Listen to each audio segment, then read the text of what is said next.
Previously on the Crow's Perch. What? 100 years? Hold your waifu body pillow close and strap in, because this story is going to be one hell of a ride. The fourth player was Craig. He became increasingly quiet between sessions and did all sorts of odd things in character. Can't she just shut the flock up? His love turned into bitter hatred for his lost waifu. He could not bear the sight of her. His hatred doubled when he found out that Ray had moved on from Craig's shonen hero and became involved with Jake's crazy elven wizard. Craig was incredibly angry and upset about this. Craig decided to leave the group. He told me that he felt personally betrayed. Don't let your waifu ruin your lifeu. My name is Jacob Crow, and welcome to the Crow's Perch, where last we left off in the Craig Saga. Craig went out of his way to objectify an NPC love interest, complain over her change in personality, from submissive waifu to girl boss, and make his in-game breakup almost as awkward to deal with for the group as a real-life one. But though Craig ultimately left the campaign, he had plans of running his own game, which we'll be getting right into in part 2. And so, without further ado, let's gather up a murder and dive right into this story. This campaign was started sometime during my own anima campaign. The group consisted of the illustrious Craig, Jacob, Jake, and myself. When he pitched the idea, I had never even heard of the system. Exalted 2nd edition by White Wolf. He made it sound like this over-the-top Greek-Chinese mythology madness cocktail of awesome and laser raptors. How could any decent person say no to that? Thing is, he was very stingy about player immersion, and set up a significant rule. The players were not allowed to read the rulebooks. Only choice parts were open for reading, such as basic character creation and some snippets of the game systems. That's nice, we players thought, and proceeded to create our characters. We essentially thought that this was some design choice to get us started on some high immersion campaign where meta-knowledge would ruin anything. Let's just say that some meta-knowledge would call out the campaign for the bullshit it became. Anyways, we rolled our characters. Strict orders were placed on us to not have any attribute or skill over 3, where 5 is the usual maximum, and we were allowed next to no supernatural powers. For those who know the setting and system, we started as unheroic, heroic mortals that had yet to exalt. Jake rolled a savage huntress from the southeastern creation, which is an area of incredibly dense forests coupled with badlands and all that. Her tribe had been brutally wiped out by a dark overlord named Mask of Winters, a name that meant nothing to Jake, as it was suggested by Craig. Her name was Taya, and she was a competent archer, survivalist, and tracker, but had incredibly bad social skills. Jacob, while having a brain aneurysm, decided to roll an ancient old blind hag with an owl familiar that acted as her eyes. We all thought that the character was incredibly bad, and Jacob later admitted to temporarily succumbing to insanity while creating her. He later changed character, but we will get to that. My own character became the scum of the earth, Zeal. He was a complete fiend, and probably the worst person to invite to a house party. His backstory was that he belonged to the middle nobility. And that his family secretly worshipped some demonic entity. Being the youngest child, he had trouble proving his worth to his extensive collection of older brothers and sisters, whom were all objectively better than him. What he lacked in sense, he made up with sheer lunacy, as he made some fell pact with the murder demon in the family basement and killed all of his closest family members and the staff at their estate. What a champ. I had noticed a background, which is a category of bonuses at character creation, called Familiar. I had no idea where to spend my background points, so I spend the maximum possible 5 dots in it. Said Familiar was a servant to the murder demon, a sleek panther that could turn into an equally dangerous and badass woman. Zeal was a real edgelord, if I'm allowed to use the local nomenclature, but the idea was that he would become a decent person and overcome his psychological problems. Craig was informed of my plans and gave me the thumbs up. The campaign started by our characters waking up in a secluded camp in the middle of nowhere. There were cannibals everywhere, and we three seemed to be the only recent catches. We managed to escape our bonds, and started to formulate a plan to escape. Taya and Zeal agreed that killing the ever-living Jesus out of the cannibals was the prudent thing to do. Taya was dishonored by her tribe's standards, and needed to redeem herself. Zeal just wanted to murder everyone forever. Anyways, battle ensued. It quickly became clear that Craig had absolutely no idea on how to run the combat system. He spent the better part of an hour doing research straight out of the rulebook. First time playing, so it was quite understandable. But as a tip to all you new game masters, don't plan a combat encounter unless you have at least a vague idea about the rules. We players had no clue, as our access to the rulebooks was limited by law. After an incredibly awkward combat, we ran off into the desert. I will not go into much detail about what happened, as much of it is lost in the mists of memory. I will, however, go through the more amusing and alarming details of the campaign in a looser narrative. I hope that is fine with you guys. A mere sessions in, we met with a runaway princess from some crumbling kingdom. It quickly became clear that she was the MacGuffin of the campaign, as Craig described her in incredible detail. She was a stoic but easily flustered armored princess that was clearly superior to all the player characters in every way. Her combat ability was way higher than ours. As you remember, we were allowed a maximum of 3 in our attributes and skills instead of the usual 5. Kara, as her name was, sort of just ordered us to help her on her incredibly vague quest. We had no idea what was going on, so some form of direction was appreciated. So we went to follow the MacGuffin like some trailhands, not the heroic heroes of Dawn that we were promised to be. Speaking of Heroes of the Dawn, one of the main ideas of the early parts of the campaign was that we should all exalt. Now, normally mortals become exalts in specific circumstances. For instance, a scholar might become a Twilight caste when she realizes some fundamental truth about the world. A soldier might become a Dawn caste when facing impossible odds in the battlefield, and so forth. It is basically an incredible power boost that permanently makes the character larger than life and awesome in every conceivable way. Craig had a wholly different interpretation of the act of exaltation. He did it by bits and crumbs.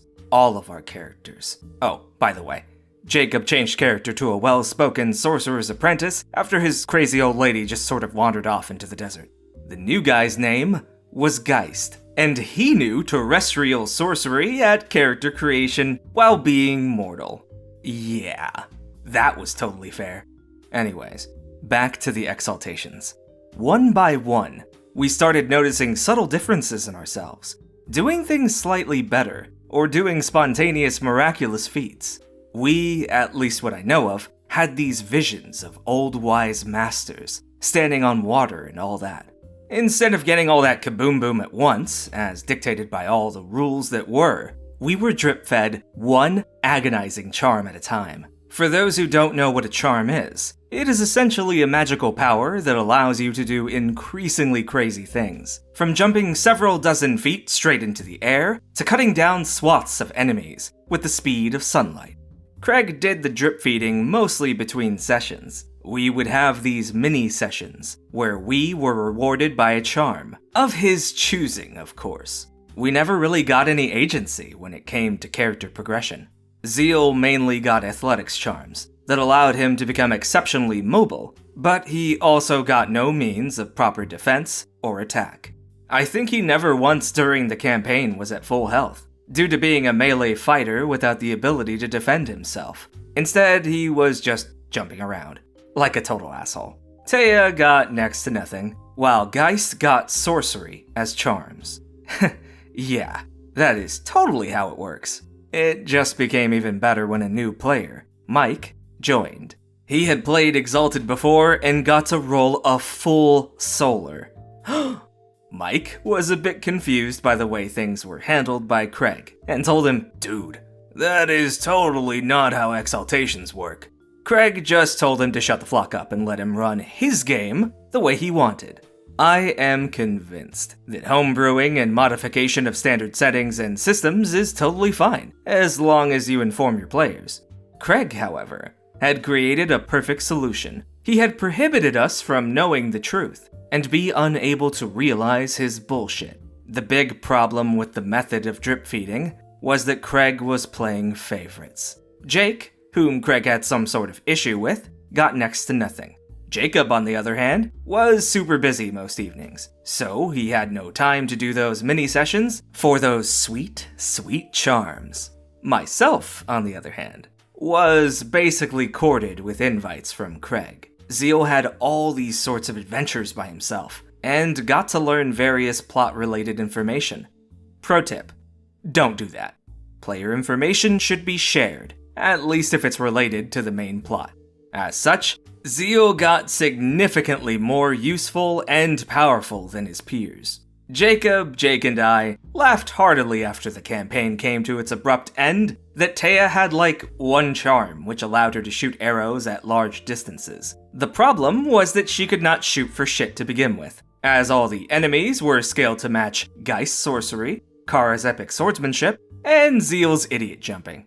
Speaking of Kara, she was some form of homebrew prototype solar that had her exaltation tattooed into her body. Pretty sure that is from another anime Craig had watched. She was leagues above us when it came to being useful, and she solved entire situations by herself. And, of course, she was never wrong. We had, as you might remember, no idea of what was going on in the world of creation, and everything Kara said turned out to be true and correct.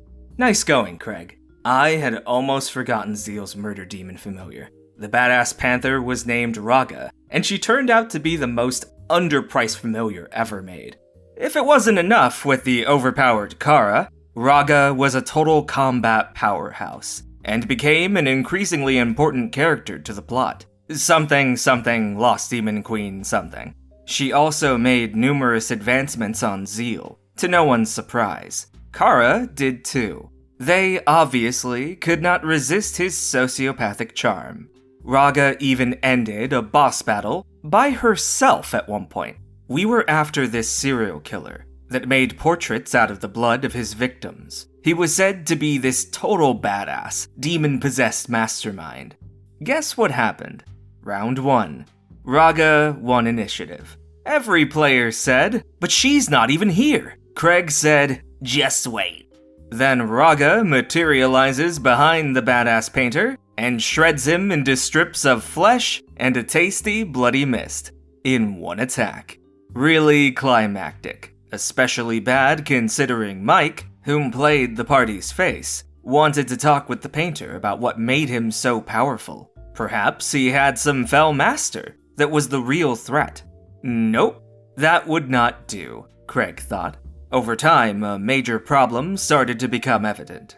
Zeal had slowly become the main character of the campaign. Craig gave him exclusive essential information, which I thought was completely nuts. He also placed these awkwardly sexualized women at his feet. Craig even threw in, I swear to God, underage girl at Zeal, and had me roll temperance, which governs self-control, to not have his way with her.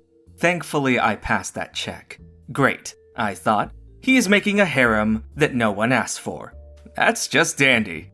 It went as far as Craig saying to me in private that Zeal was more important than the other player characters. I was quite distressed by this, and asked him to distribute the spotlight more fairly, but my pleas fell upon deaf ears. The campaign itself was incredibly unfocused, completely lacking an overarching plot in favor of Craig's whim of the week. Weird things just happened one by one, some of them amusing and others less so. For example, we visited Geist's master, whom was a deranged magician that had sent him into the world in search for panties? Zeal had to roll temperance to not hug the underage girl to death, which failed, turning her into a sidereal Exalted for some inexplicable reason. Zeal was forced into copulating with a water nymph, which almost instantly produced a fully aged son that Zeal couldn't handle. It was a right mess without any direction to speak of. Eventually, Jake started to lose interest by the unfair treatment. He made minimum effort during sessions, and I don't blame him. His actions were mostly ignored, and he was never really encouraged or rewarded for doing things. Jacob, being a sweet angel of kindness, tried having fun and to ignore the obvious favoritism. I mostly felt incredibly guilty for having become the de facto main character of the story, but tried to shift the focus as best I could. Nope, that would not do, said Craig, and shifted it right back. The campaign ended in the most undignified way possible. It was put on permanent ice after Craig found a new TTRPG system to obsess over. His interest in Exalted had passed, and he had said he had lost inspiration after the campaign was over. I was told that his plan for the endgame, he used that term, yes, was that Raga would return in her Demon Queen form, with the Sword of Creation, which is a powerful global defense system, not a physical sword, and would kill all the gods with it. He said that it was up to Zeal, not the party, to redeem her, or some bullshit like that. Yikes. Now the moral of this story is, don't pick favorites amongst your players. Don't take away the agency of character progression from the players. Don't follow your whims when it comes to campaign design. Don't keep players in the dark when it comes to settings and systems. And for the love of God, don't force players to have to roll something to avoid f***ing underage girls. TLDR. Storyteller obfuscates facts, has a field day on everything that is holy with the setting and system, removes player agency, and plays favorites. Realizes that people don't like that sort of thing, and abruptly cancels the whole campaign. There are 2 more stories about Craig that come to mind. The next one is about a promising Pathfinder/D&D 4th edition campaign being mismanaged into oblivion, while the last is about Craig's ultimate meltdown. Okay.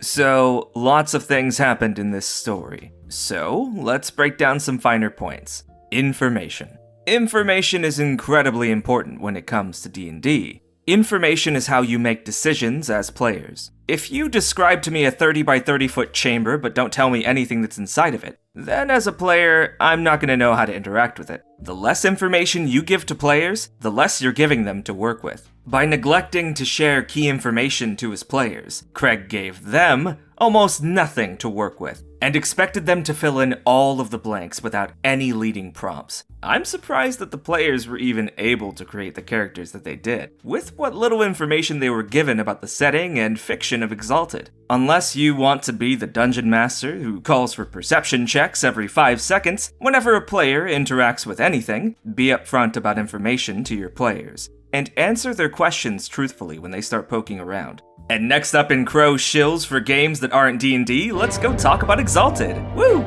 It is very much as the OP described, though I'm forgetting if the raptors shoot laser beams. You do get some pretty cool demigod powers though, which all of the characters in this story were supposed to have if Craig didn't flub around with it. I think it's perfectly fine if you want to change the setting or rules to fit your particular style or group. No one ever follows the lore to a T, and if you claim you do, you're either a liar, or you actually do, in which case I'll stuff you in a locker where you belong, you fucking nerd.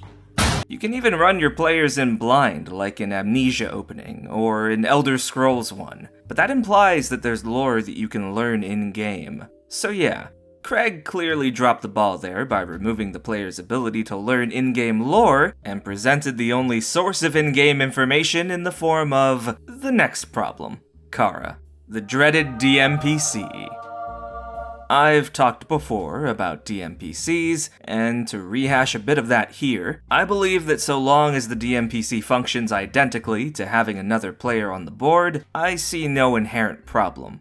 Kara, however, is built not to be like the player characters, but to be better than them. Kara is effectively a deus ex machina, a way for Craig to continually pull the players towards his plot that they would have never pursued otherwise, especially so because they don't know anything about the setting, or even what's going on around them. Kara has to be one of the worst DMPCs I've seen in a long time. Therefore, I rate Kara 3 solaces from Dragon Age Inquisition out of 10. Yeah, and as for the last part, I shouldn't have to say don't force a player to make a save to resist wanting to bang a minor. But apparently I have to. But to give advice more applicable to a table with a non-insane DM, removal of character agency should be done sparingly. If done wrong, it can go over really, really badly at your table, especially in any game that isn't horror-themed, where something like the loss of agency due to fear or corruption mechanics makes it a bit more expected. Next week, we'll be diving into part 3 of this saga, as we get one step closer to Craig's ultimate meltdown, and the end of this story. Thank you for following along, and I hope to have a special surprise for the last episode. So if you're interested in that and you'd like to see more stories, be sure to subscribe to the channel and like this video. Once again, I'd like to thank the Crow's Perch patrons on Patreon. First up are Counts of Quills, Shar K, Corito Kozuto, Critical Kunik, Evix, King Drazil,